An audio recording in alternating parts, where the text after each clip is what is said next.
Seringkali teman yang berbeda agama mengucapkan selamat ketika Idul Fitri. Bagaimana sikap kita untuk membalas hal seperti ini agar tidak dicap sebagai kelompok yang sempit dan fanatik buta? Sampaikan ke dia, brother, kau saudaraku satu bangsa dan setanah air. Aku tidak bisa mengucapkan selamat Natal, karena bagi kami Nabi Isa itu bukan Tuhan, dia adalah Nabi utusan Allah. Dan bagi kami dia tidak lahir tanggal 25 Desember. Kuharap kau tidak tersinggung dengan ini. Kalaupun kau tersinggung, ya nggak apa-apa. Saya punya sahabat tidak Islam, tapi saya sampai hari ini masih teman baik. Dan dia tidak tersinggung karena dia tahu keyakinan saya. Itulah makna persahabatan. Persahabatan itu seperti kepompong, berawal dari ulat menjadi kupu-kupu. Persahabatan itu kan saling memahami, saling mengerti. Bukan kita mengorbankan akidah kita. Bukan berarti dia ucapkan Idul Fitri 1 Syawal, mohon maaf zahir dan batin, lalu kita balas dengan ucapan yang sama. Tapi di hari baik, di hari yang lain, saya tetap datang bersilaturahim.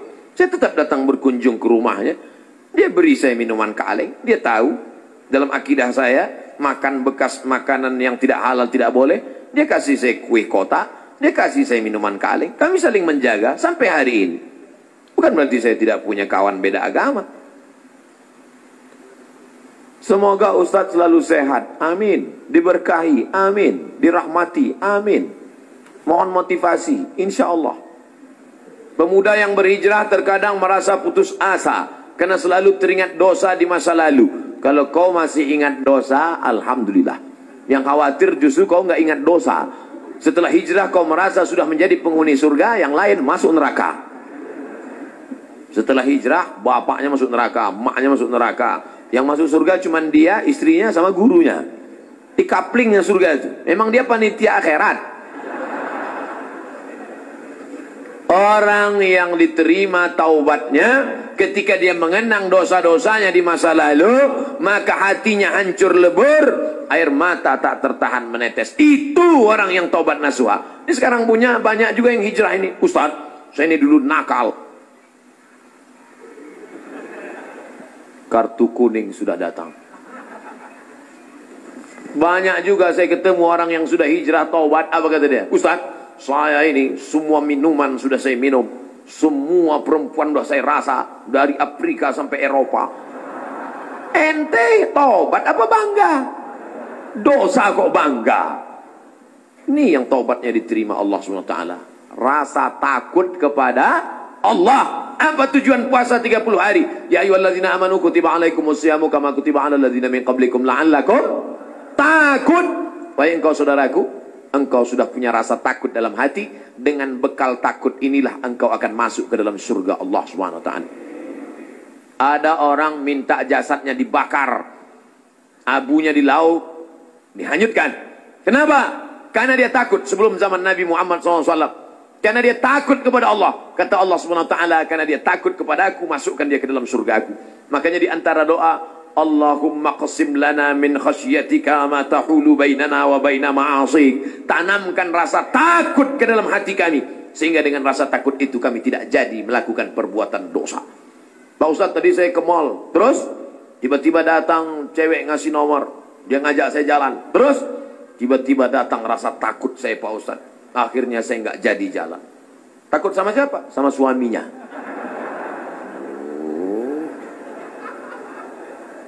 Untuk masyarakat Indonesia yang beragam, bagaimana model bertetangga yang diajarkan Islam dalam menghadapi perbedaan keyakinan dan latar belakang etnis? Saya nyewa rumah ngontrak di Mesir di lantai bawah. Di atas namanya Baba Yosef Hana. Baba Yosef Hana, agamanya Kristen Ortodok. Saya bertetangga 2 tahun, dari tahun 2000 sampai 2002. 2002 bulan November pulang. Suatu ketika kami datang mengadu ke Baba Yosef. Baba Yosef, kami tidak sanggup lagi bayar uang sewa rumah. Karena Baba Yosef mengatakan sewa rumah mesti saya naikkan. Karena saya kena kanker. Saratan bahasa Arabnya, saya kena kanker nak, maka sewa rumah mau kami naikkan. Kalau Baba Yosef menaikkan sewa rumah, apa boleh buat? Kami pindah dari rumah ini Baba Yosef. Kenapa? karena kami juga lebih dahsyat kanker kantong kering.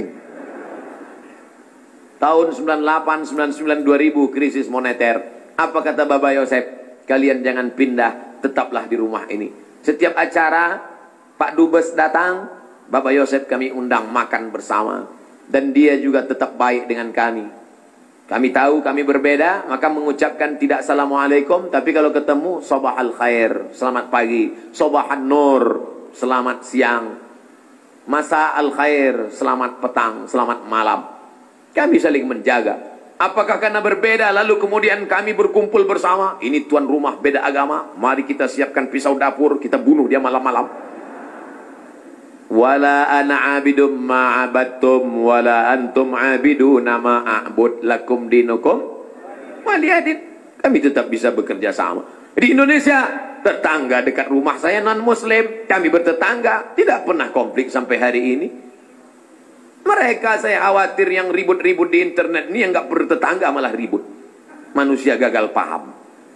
Kalau ada orang gagal paham, kita kasih paham, insya Allah dia paham. Yang jadi masalah ini, ada orang-orang yang cari makannya dari gagal paham.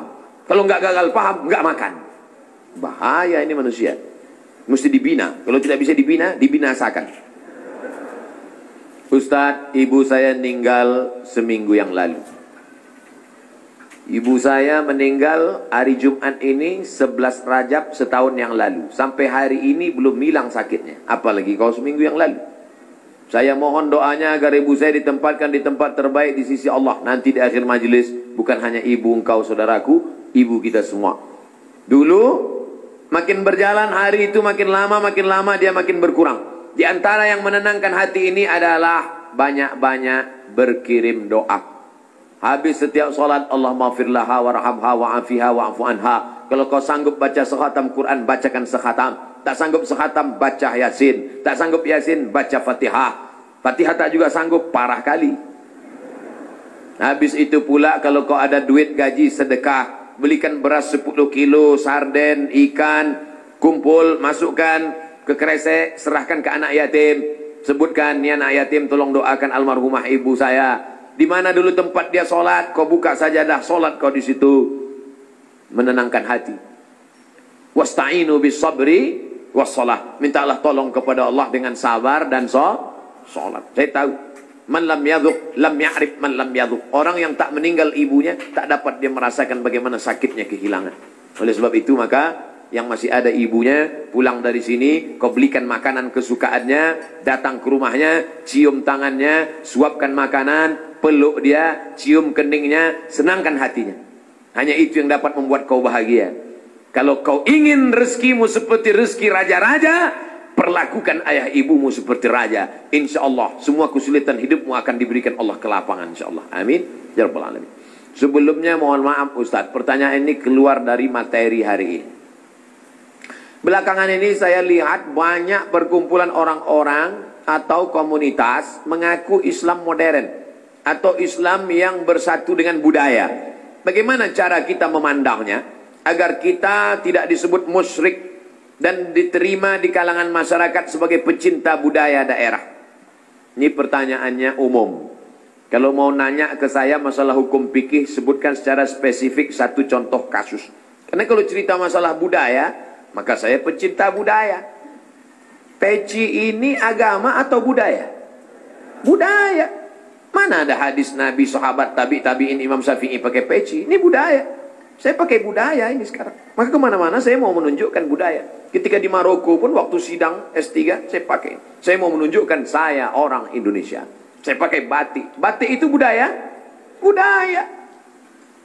Apakah salah saya pakai peci dan batik? Tidak.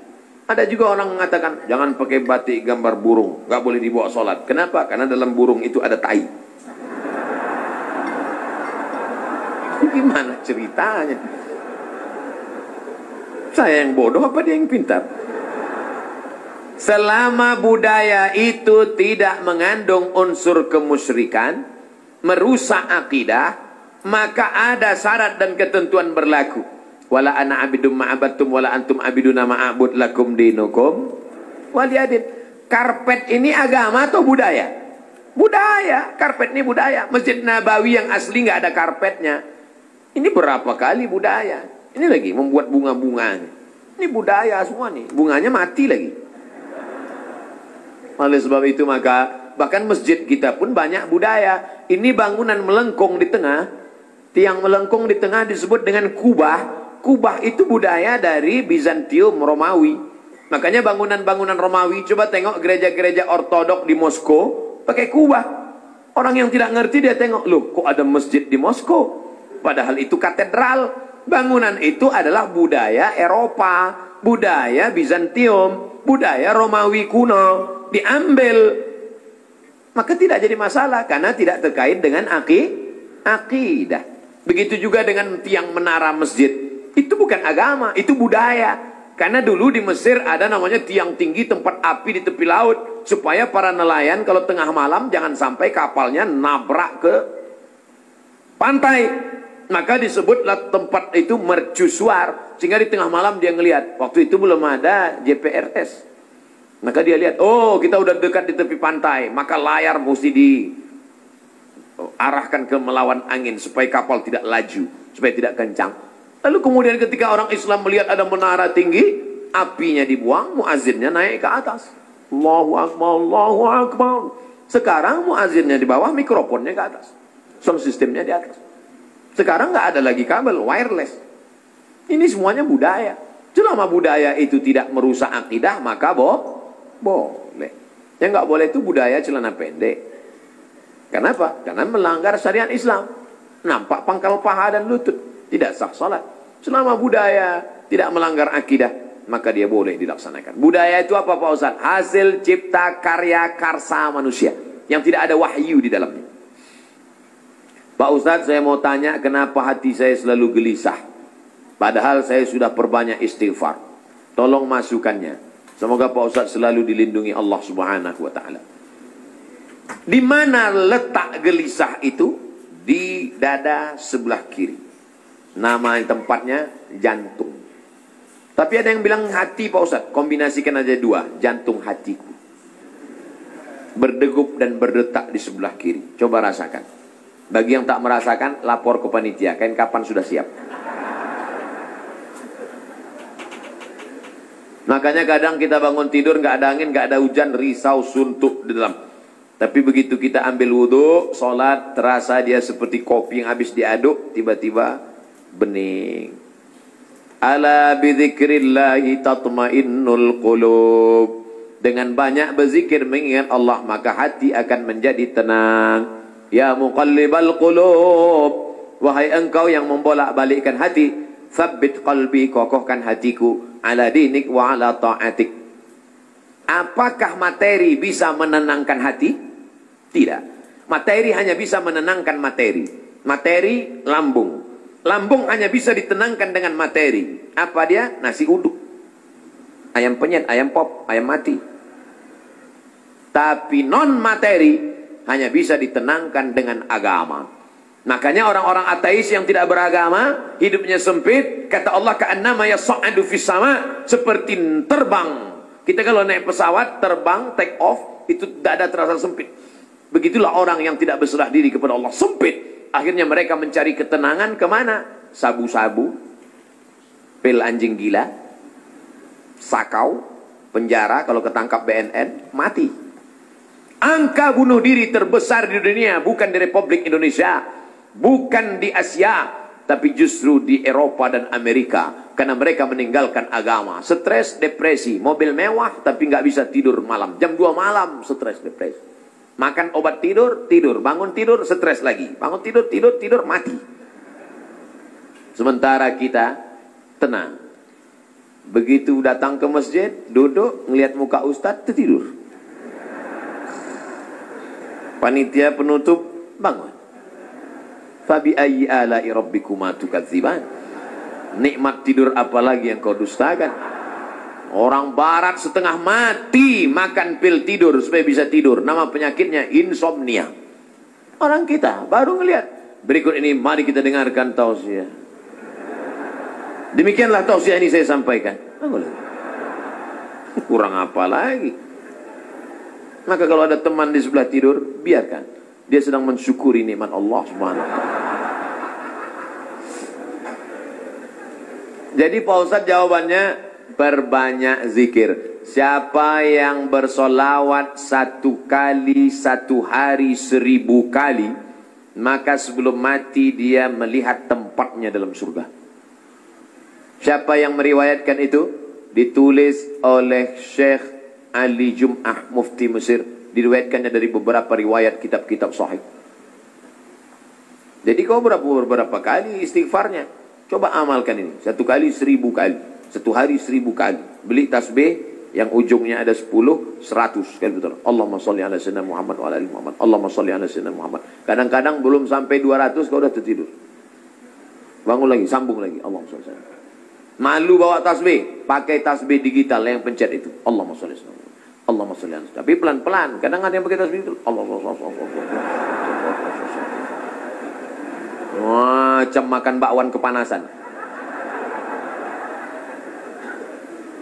Bagaimana hukumnya mengambil uang suami tanpa persetujuan suami untuk ditabungkan demi kepentingan rumah tangga? Ini namanya gerakan ibu-ibu kreatif. Ketika Nabi Muhammad SAW sedang duduk di atas bukit Sofa pada tahun 8 Hijrah, rekonsiliasi kota Makkah, Nabi pulang ke kota Makkah. Maka ketika Nabi sedang duduk, datang seorang perempuan. Nama perempuan itu Hindun. Dia tutup wajahnya karena dia malu kepada Nabi. Hindunlah dulu yang mengunyah jantung Hamzah karena dendam kesumat. Lalu Hindun berkata, suamiku inna Aba Sufyan rajulun syahih. Wahai Rasulullah, suamiku itu Abu Sufyan orangnya pelit, medit, kedekut, bakhil. Apalagi? Bapak Ibu hafal seterusnya. Apa kata Nabi SAW? Ambillah uang dia selama untuk mencukupi kebutuhan engkau dan anak-anakmu. Ini kabar gembira bagi ibu-ibu sekalian. Tapi ingat, mencukupi. Nah, standar di Bandung saya tidak tahu berapa keperluan, karena beda harga makanan di Bandung dengan di Riau. Kalau di Bandung ini standarnya 3 juta, tiba-tiba si bapak cuma ngasih 1 juta, ibu boleh ambil 2 juta lagi. Sambutan yang luar biasa. Mana dalilnya? Itu ayat bapak bapak baca waktu akad. Wa ashiruhunna bil ma'ruf. Bergawilah mereka dengan ma'ruf. Ma'ruf diambil dari kata urf. Urf artinya tradisi setempat. Dasar pengambilan hukum dalam Islam ada 10. Quran, hadis, ijma', qiyas, syar'u man qablana, saddu zara'i, qaulu sahabi, istihsan, istisab, urf. Urf artinya standar umum di kota Bandung berapa. Kalau umumnya di Bandung ini 5 juta, ternyata selama ini dia kasih 2, berarti ibu bisa ambil 3 menurut standar dan ketentuan berlaku. Tapi lebih dari ini tanggung dosanya, saya nggak ikut-ikutan. Saya nggak mau nanti terhalang masuk surga gara-gara ini. Abdul Somad masuk Jannatul Firdaus. Begitu udah mau masuk, datang bapak-bapak dari Bandung nuntut. Wah, saya nggak mau gara-gara ini. Di lingkungan tempat tinggal ada anak yatim. Kita insya Allah bersedekah. Tapi di saat ada keluarga yang sangat butuh bantuan, gimana Pak Ustadz? Wal jari dzil qurba wal jaril junubi. Ada tetangga tapi enggak kerabat, tapi ada tetangga dan ada hubungan kerabat keluarga, maka yang didahulukan adalah yang ada hubungan kerabat. Itu kaidahnya. Baik dalam hal membantu maupun dalam hal pergi kondangan. Undangan hari Ahad ada 5. Bagaimana kita menyusun skala prioritasnya? Yang pertama tetangga kerabat. Habis itu tetangga tidak kerabat. Habis itu teman sekantor. Ring 1, ring 2 gitu. Dalam hal ini boleh nepotisme. Sekarang orang enggak. Kalau ada undangan 5, yang pertama pejabat, orang kaya, tetangga yang miskin enggak punya apa-apa, yang kira-kira cuma makan sayur sama telur ayam. Ini enggak benar. Oleh sebab itu dalam hal membantu, bantu dulu keluarga. Tapi sekarang orang lebih mau bantu orang lain daripada bantu keluarga. Kenapa kamu lebih mau bantu orang lain daripada keluarga? Kalau bantu orang lain, pujiannya melambung. Kalau bantu keluarga, masa cuma ngasih segini? Oleh sebab itu maka setiap keluarga membantu keluarganya, skala prioritas, tapi setelah itu tetap membantu fakir miskin, anak yatim. Ara'aitalladzi yukadzibu biddin? Tahukah kamu siapa itu orang yang mendustakan agama? Orang yang mendustakan agama bukan orang sekuler liberal.